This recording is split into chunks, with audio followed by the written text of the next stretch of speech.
അയ്യപ്പേട്ടാ, Jose K Mani എങ്ങോട്ട് വേണമെങ്കിലും പോകാം. UDF നിൽക്കുമ്പോൾ ഈ അക്കരപ്പച്ച തോന്നുന്ന ആളുകളിൽ പ്രധാനപ്പെട്ട ഒരാളാണ് എന്ന് തോന്നിയിട്ടുണ്ട്. പക്ഷേ ജോസ് കെ മാണിയെ ഇപ്പോൾ കുറച്ചുകൂടെ ചേർത്ത് നിർത്താനാണ് മുഖ്യമന്ത്രി പിണറായി വിജയന്റെ ശ്രമമെന്നാണ് മനസ്സിലാക്കുന്നത്. എന്തുകൊണ്ടാണ് അത്?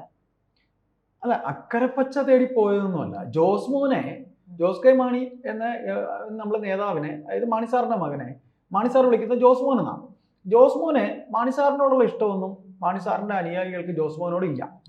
അതുകൊണ്ട് തന്നെയാണ് ജോസ് മോൻ അവിടെ നിന്ന് ചാടി ഇടതുപക്ഷത്തേക്ക് പോയത്.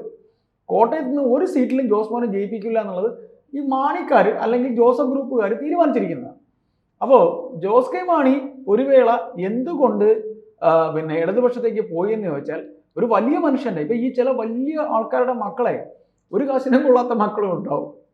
അച്ഛൻ വലിയതായിരിക്കും, പക്ഷെ മക്കളെ സംബന്ധിച്ച് ഒരു കാൽക്കാശിന് കൊള്ളത്തില്ലായിരിക്കും. അങ്ങനെയുള്ള മക്കളുണ്ട്. അപ്പോൾ അങ്ങനെ നമ്മൾ ഇദ്ദേഹത്തെ കാൽക്കാശിന് കൊള്ളില്ലെന്നല്ല ഈ പറഞ്ഞതിൻ്റെ അർത്ഥം. അത്തരത്തിൽ ജോസ് കെ മാണി എന്ന രാഷ്ട്രീയ വിദ്യാർത്ഥി എന്ന് വേണമെങ്കിൽ പറയാം, അദ്ദേഹത്തിന്റെ രാഷ്ട്രീയത്തിൽ എങ്ങനെ പിടിച്ചു നിൽക്കണം എന്നൊന്നും അദ്ദേഹത്തിന് അറിയാത്തതുകൊണ്ടാണ് ഇത്രയും വലിയൊരു പ്രസ്ഥാനത്തിൽ അച്ഛൻ നയിച്ചുകൊണ്ട് പോയതിനെ എങ്ങനെ നയിച്ചുകൊണ്ട് പോകണമെന്ന് അറിയാതെ പരാജയപ്പെട്ട് LDF വരുന്ന ഇപ്പോൾ രാജ്യസഭാ അംഗമായിരിക്കുന്നത്. അദ്ദേഹം ഉൾപ്പെടെ ഒരു പറ്റം LDF ജനതാദൾ, ഇപ്പോൾ വീരേന്ദ്രകുമാർ എന്ന വലിയ മനുഷ്യന്റെ മകൻ ശ്രേയംസ് കുമാർ അടങ്ങിയ ജനതാദൾ വരെ ചാടിപ്പോകാൻ സാധ്യതയുണ്ട്. അതായത് LDF നിന്ന് ചാടി UDF പോകാൻ സാധ്യതയുണ്ട്. അത് ഈ നിലമ്പൂർ ഇലക്ഷൻ കഴിയുമ്പോൾ ചിത്രം തെളിയും. അതെന്ന് വെച്ചാൽ നിലമ്പൂർ ഇലക്ഷൻ എന്ന് പറയുമ്പോൾ പിണറായി വിജയനെ സംബന്ധിച്ച് ലാസ്റ്റ് ലാപ്പാണ്. ഒരു ഓട്ടക്കാരന്റെ 8000 മീറ്റർ ഓട്ടമാണെങ്കിലും അല്ലെങ്കിൽ പോട്ട് 100 മീറ്റർ ആണെങ്കിലും അവസാനത്തെ 25 മീറ്ററാണ് ഫിനിഷിംഗ് പോയിന്റ് എന്ന് പറയുന്നത്.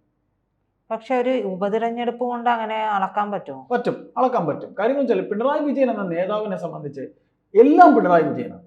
എന്ത് കാര്യങ്ങളുടെയും ഉത്തരം പോകുന്ന പിണറായി വിജയനാണ്. സംസ്ഥാന സെക്രട്ടറിക്ക് ഒരു റോളും ഇല്ല, പാർട്ടിക്കും ഒരു റോളില്ല. എന്തിന്?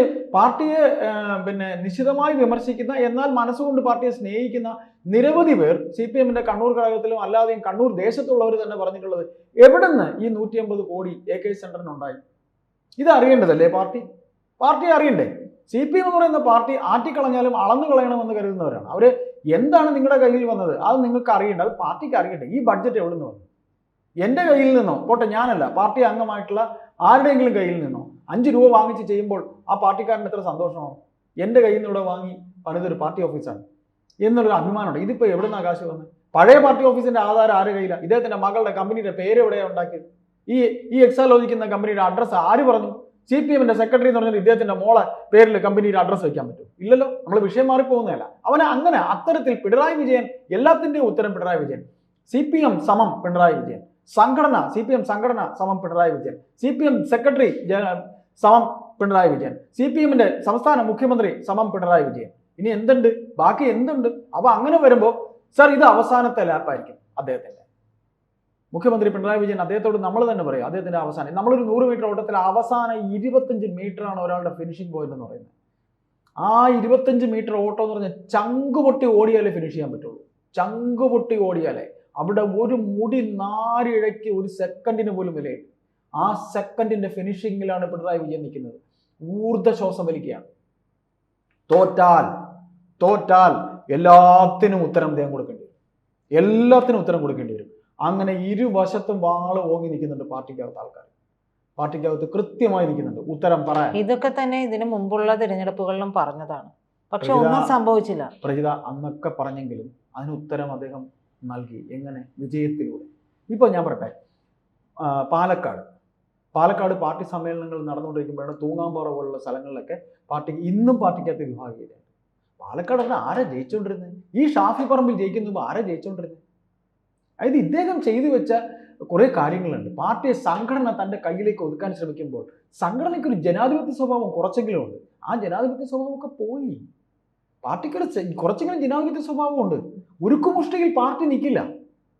പാർട്ടിക്കൊരു ജനാധിപത്യ സ്വഭാവമുണ്ട്. പാലക്കാട് എന്താ സംഭവിച്ചത്? പാലക്കാട് പോയിട്ട് കരുനാഗപ്പള്ളിയിൽ എന്താ സംഭവിച്ചത്? കൊല്ലം ജില്ലയിൽ എന്താ സംഭവിച്ചത്? പാർട്ടിയുടെ ചരിത്രത്തിൽ എന്തൊരു ഇങ്ങനെ ഉണ്ടായിട്ടുണ്ടോ? നേതാക്കളെ വെളിയിൽ നിന്ന് പൂട്ടിയിട്ട് ഈങ്കുലാവ് വിളിക്കുന്നവർ. അവരൊക്കെ ജെനുവൻ പാർട്ടിക്കാരാണോ? ഈ വെളിയിൽ നിന്ന് ഈങ്കുലാവ് വിളിച്ചവർ, ഹൃദയം പൊട്ടി വിളിച്ചവർ, ഇന്നും പാർട്ടി എന്ന് പറഞ്ഞ് ചാകുന്ന ആൾക്കാരവരൊക്കെ. അതൊക്കെ ഈ പിണറായി വിജയൻ പുച്ഛമാണ്. അപ്പൊ ഈ പാർട്ടി പിണറായിയിൽ തുടങ്ങിയെങ്കിൽ പിണറായിയിലൂടെ ഈ പാർട്ടി കുഴിച്ചുമൂടപ്പെടാൻ പോവുകയാണ്. അപ്പോൾ അതിന്റെ അവസാന ലാപ്പിലാണ് നിൽക്കുന്നത്. ആ അവസാന ലാപ്പിൽ ഓടിക്കൊണ്ടിരിക്കുന്ന പിണറായി വിജയൻ ഈ അവസാന 25 മീറ്ററിൽ എന്ത് സംഭവിക്കുമെന്ന് തനിക്കറിയില്ല. അതിനുവേണ്ടി അദ്ദേഹം കയ്യും മെയ്യും മറന്നു നിൽക്കും. ഈ പറയുന്ന ഈ വ്യക്തിയോട് ഇഷ്ടമുണ്ടായിട്ടൊന്നുമല്ല അദ്ദേഹത്തിനെ സ്ഥാനാർത്ഥിയാക്കിയത്. മരുമകനപ്പുറം അദ്ദേഹത്തിന് വേറൊരു ഇതില്ല. മകളുടെ ഭർത്താവിനപ്പുറം അദ്ദേഹത്തിന് വേറെ ഒരു സ്വപ്നവുമില്ല. മരുമകനെ തീർച്ചയായിട്ടും CM ആയി ഉപരോധിക്കണം. അതിൻ്റെ അൾട്ടിമേറ്റ് പ്ലാനുകളൊക്കെ നടക്കുന്നുണ്ട്. എം സ്വരാജിനെ നിർത്തിയതിൻ്റെ പിന്നിൽ BJP വോട്ട് തന്നെയാണ് ലക്ഷ്യം. അല്ലെങ്കിൽ അവരെന്താ മറ്റൊരു പേരുകാരനെ സ്ഥാനാർത്ഥിയാക്കാത്ത? എം സ്വരാജിൽ ഒരല്പ കാവ്യവൽക്കരണമുണ്ട്. എം സ്വരാജ് ജയിക്കുമെന്ന് മുൻകൂട്ടി അവർ പറഞ്ഞുവെങ്കിൽ അത് മുസ്ലിം സ്ഥാനാർത്ഥിയെ നിർത്തിയിരുന്നെങ്കിൽ നേരെ തിരിച്ചും പറയില്ലേ? ഇല്ല, ഒരിക്കലും ഇല്ല. മുസ്ലിം സ്ഥാനാർത്ഥികളുടെ വോട്ട് കൃത്യമായിട്ട് ഷൗക്കത്തിന് ഫുള്ള് കിട്ടാൻ പോകുന്നില്ല. ഷൗക്കത്തിനോട് അങ്ങനെ വലിയ താല്പര്യമൊന്നും മലപ്പുറംകാർക്കില്ല, പ്രത്യേകിച്ച് നിലമ്പൂരാർക്കില്ല. ഷൗക്കത്തിനെ ഇഷ്ടമല്ല, ഷൗക്കത്തിനെ ആർക്കും ഇഷ്ടമല്ല എന്ന് അൻവർ പറയുന്നതിൽ അർത്ഥമുണ്ട്. കാര്യം അദ്ദേഹത്തിൻ്റെ അച്ഛൻ എന്ന് പറഞ്ഞാൽ അത് വേറൊരാളാണ്. ഷൗക്കത്ത് തന്റെ സ്വാർത്ഥമോഹത്തിന് വേണ്ടിയാണ് ഇപ്പൊ സ്ഥാനാർത്ഥിയാക്കിയിരിക്കുന്നത്. അതായിക്കോട്ടെ, സ്വാർത്ഥമോഹം ആയിരിക്കും. പക്ഷെ ഷൗക്കത്ത് ജയിക്കില്ല എന്ന് അത്രയേറെ തർപ്പിച്ചെങ്ങനെ പറയാം? അൻവറിനെ പോലെ ആ മണ്ഡലത്തിന്റെ പൾസ് അറിയാന്നുള്ളവർ. അൻവർ 2 തവണയാണ് അവിടെ MLA ആയിരുന്നിട്ടുള്ളത്. അതും ഈ പറയുന്ന അൻവറിന്റെ വർക്ക് കൊണ്ടല്ല, അത് LDFന്റെ വർക്ക് കൊണ്ടാണ്. LDFന്റെ വർക്ക് മാത്രമല്ല, കോൺഗ്രസിനകത്ത് പ്രകാശിനെ തോപ്പിക്കാൻ ഈ ഷൗക്കത്ത് എന്നെ പാലം വലിച്ചിട്ടുണ്ട്. പ്രകാശ് ആ സാഹചര്യം ഇന്നില്ല. ആ സാഹചര്യം ഇല്ലെന്ന് ആര് പറഞ്ഞു? അങ്ങനെ പാലം വലിച്ചവരെ കോൺഗ്രസിനകത്ത് തന്നെ അറിയാമല്ലോ, കോൺഗ്രസിനകത്തുള്ളവർക്ക് അറിയാലോ. എല്ലായ്പ്പോഴും സാഹചര്യം ഒരുപോലെ ഇരിക്കണമെന്ന് എങ്ങനെയാണെന്ന് അങ്ങനെയൊക്കെ ഉണ്ടാവും. അങ്ങനെ സാഹചര്യം എപ്പോഴും ഒരുപോലെ ആവണമെന്നില്ലെങ്കിലും ഇപ്പൊ ഞാനൊരു കാര്യം പറയട്ടെ, ഒരു വേള മോഷണം നടത്തിയ ഒരു കള്ളൻ, അവൻ കള്ളൻ തന്നെയാണ്. അവൻ ആഹാരം മോഷ്ടിച്ചതോ അല്ലെങ്കിൽ പേന മോഷ്ടിച്ചതോ പുസ്തകം മോഷ്ടിച്ചതോ എന്ത് മോഷ്ടിച്ചാലും അവൻ കള്ളനാണെന്ന് അറിയാവുന്നവർക്ക് അവൻ കള്ളൻ തന്നെയാണ്. ഇനി അവൻ എത്ര പരിശുദ്ധനാവാൻ ശ്രമിച്ചാലും ഇത് അൾട്ടിമേറ്റ് എന്ന് പറയുന്ന ഒരു സാധനമുണ്ട്. അതിന്റെ ഉള്ളിൻ്റെ ഉള്ളിലൊരു സാധനമുണ്ട്. നമ്മൾ എന്തൊക്കെ മൂടി വയ്ക്കാൻ ശ്രമിച്ചാലും നമ്മുടെ ഉള്ളിൻ്റെ ഉള്ളിലൊരു സാധനം ഉണ്ടാവും. അതെന്തെങ്കിലും പുറത്ത് കാണും. ആ സാധനം പുറത്ത് കാടിയതാണ്. നമ്മളിപ്പോൾ ഒരു ഉദാഹരണം പറയാം. ഈ പറയുന്ന അൻവർ എന്ന് പറയുന്ന വ്യക്തിക്ക് മനസ്സിലായി പ്രകാശിനെ തോൽപ്പിക്കാൻ ഞാൻ വോട്ട് മറിക്കുന്നു എന്ന് ഈ ഷൗക്കത്ത് തന്നെ പറഞ്ഞ അറിവ് ഇദ്ദേഹത്തിനുണ്ട്. അവിടെ അൻവർ നോട്ട് ചെയ്തു, എടാ നീ ആള് കൊള്ളാലോടാ, കൂടെ നിന്ന് പാലം വലിക്കുന്നവനാണല്ലോടാ, പിടികിട്ടി. അൻവർ പൊട്ടനൊന്നുമല്ല. അൻവർ ഇപ്പൊ വനമന്ത്രി ആവണമെന്നോ ആഭ്യന്തരമന്ത്രി ആവണമെന്നൊക്കെ പറഞ്ഞ് ഇവിടെ കളിയാക്കിയല്ലോ ഓരോരുത്തരെ. അൻവർ അങ്ങനെ മനഃപൂർവ്വം പറഞ്ഞതല്ല. നിങ്ങൾക്ക് എങ്ങനെ അറിയാം? അൻവർ അത്ര പൊട്ടനൊന്നുമല്ല.